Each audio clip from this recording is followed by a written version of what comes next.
I think we'll move on to another award winner for now. Alejandro, if you'd like to take the floor, please. Hi everyone, greetings from Medellin, Colombia, and many thanks to Ashton and Bloomberg for this invitation. The traditional way of urban planning has gradually reduced the natural components and the environmental quality in the cities, increasing temperatures in urban contexts. Next slide, please. The response must be a prolonged action over time as healthier cities with local solutions inspired by nature. Next slide, please. I want to share with you the Medellin's environmental urbanism and green corridor case. This is a way of understanding the sustainable planning for cities from natural and social components. Next slide, please. We have considered the city as an urban ecosystem, as a response to unplanned growth processes, conditions of public health, inequity, lack of employment and opportunities, and environmental quality. Next slide, please. A sustainable occupation and growth model of the city has been proposed from the natural, cultural, and social conditions in Medellin. Next slide, please. This proposal considers the architecture of the natural landscape and urban agriculture with the participation of the most vulnerable communities. This is one of the most important parts in the relationship between the urban agriculture, the architecture, and the social benefits for the people in Medellin or in every context. Next slide, please. The plan to articulate the natural components proposes an urban ecological network with opportunities of employment, with sustainable models of growing of the city, and with a model, with an inclusive model of the people to understand the legacy of the nature and the proposal that includes the natural components in the urban planning. Next slide, please. An intervention in more than 100 city parks has integrated them with pedestrian priority and non-motorized mobility. Next slide, please. The territorial planning process has structured cities' public space based on its natural components, like the Avenida Junín, for example, one of the most historical streets in Medellin. Next. In response to global warming, temperatures have been reduced between 4 and 5 Celsius degrees. Landscape architecture incorporates natural elements and local traditions. Next slide, please. This is the study of the temperature reductions in the city. Below you can find the reduction of temperatures in some streets in Medellin after the natural plan or after the model of planning the city in a sustainable way. Next slide, please. The planting of new trees and gardens with local species configures the public space, absorbs polluting particles, and produces more oxygen while improving environmental and social quality standards. Next slide, please. Encouraging the practice of agriculture in urban and rural settings with the most vulnerable communities increases sustainable useful areas, improves environmental quality, and generates new jobs in the production of basic necessities. Next slide, please. Planning the city based on natural components and working with our communities has allowed us to achieve temperature reduction in urban areas and social development with education and employment processes. Next slide, please. The sustainable urban planning are just a step towards the construction of healthy environments and the improvement of the quality of life of our society. That's it. Thank you very much. Thank you so much, and it looks incredible. I'm interested in the 4 to 5 degrees. It sounds like you've made a huge difference. But we also have a question here from Alan. What is the potential for this to be replicated in other cities in Colombia or beyond Colombia? Yes, I think so. I think that it's possible, but we have to study another context, context, social context, geographical contexts, economical context, and cultural context, for example. The project can be implemented by the people in their neighborhoods, for example, like a sustainable model of local development in different cities. This is, for me, one of the most important things of this project. It can be replicable in another context, but we have to take care, obviously, from the tradition or with the traditions, with cultural situation, and with the geographical conditions of the cities.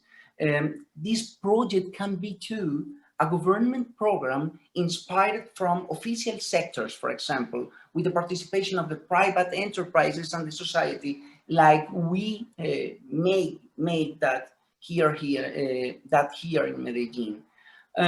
Can be too a simultaneous research implemented from the academia for the professional education for the future generations of architects, for example, or urban planning planners or engineers. But at the end, if we can or if we could replicate this project in another cities, we have to study the geographical conditions, the cultural conditions, and the social traditions of every context. Yeah, definitely. I mean, I don't know about the rest of the world, but here in London, we might struggle a bit with the same sort of tree species, but I think the premise is the same, right? I'd like to pick up on, you said you got a bunch of the kind of like vulnerable population involved in the project. How did that go? Was it hard to do? How valuable was that? Yes, the communities play a very important role in this process of design and improving of the cities. The first step is to make a participatory process of design with the communities. This is very important.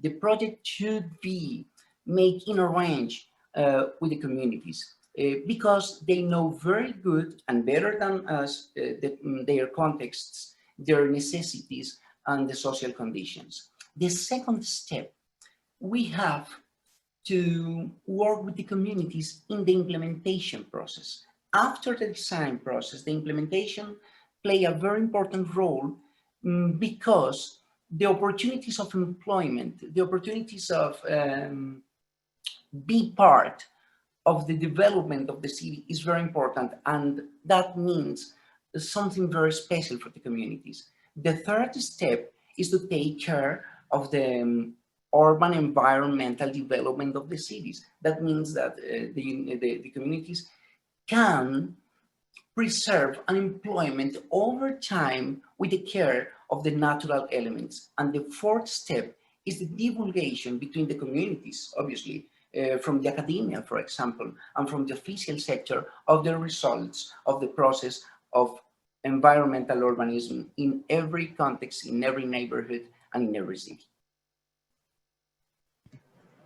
Great, thank you so much. We just heard there's 4 steps, guys, so I hope you took note. In the Medellin case, from the facts of violence from the 80s and 90s, every local government understood that every urban project is a social project. So the first actor in this implementation could be the official sector as a public policy of urban growing with natural elements. But the second one is the people. The people is the most important actor in that process, because in their neighborhoods, in their contexts, they can improve their selves with natural elements, bring new opportunities and understanding a new model of life. And the third one is the private sector and the academia. When these urban projects can combine the knowledge of the communities, the experiences of the communities, the power of the government, obviously, and the scientific context that the academia can bring to the development of the project and the next steps, maybe those organizations can make better the process of urban environmental cities and the improving of the health of the cities. If we can scale this project, we can make public policies to understand the value of the process with natural elements in every city in Colombia to scale this project in another context and in other cities in Colombia and Latin America. Awesome. Thank you so much, both of you. Awesome. And Alejandro, I know you quoted some impressive statistics in yours. So I think it was a decrease of 4 to 5 degrees. How have you found measuring that and you know, and making sure that it's robust and fits the initiative? The reduction of temperatures is a scientific work too that we can evaluate by specialized tools. In some streets of the city, before our project, the temperature of the surfaces was between 40 and 45 Celsius degrees. With the implementation of the natural components and with the natural shadows, we can reduce those temperatures, the surface temperatures more than 15 Celsius degrees, but the air temperature was reduced up to 5 Celsius degrees. That improves too the quality of air of the city. That's improved the beauty of the public space. That improves too the natural articulation between some components of the city. But one of the most important things is the quality of life of our people in our neighborhoods in the city. In the city center, for example, the reduction of temperatures, every people can feel that. But when you can offer new opportunities of work and education by architecture, by natural components, while you are reducing the temperatures in the city and qualifying the quality of the air, maybe it's a process that we can implement in another part or in another context. This is the most important evaluation, the quality of the air, the reduction of temperatures, and the quality of life of the people there that are using the public spaces. Yes, for sure. Any improvement in quality of life, right, is a win for everyone.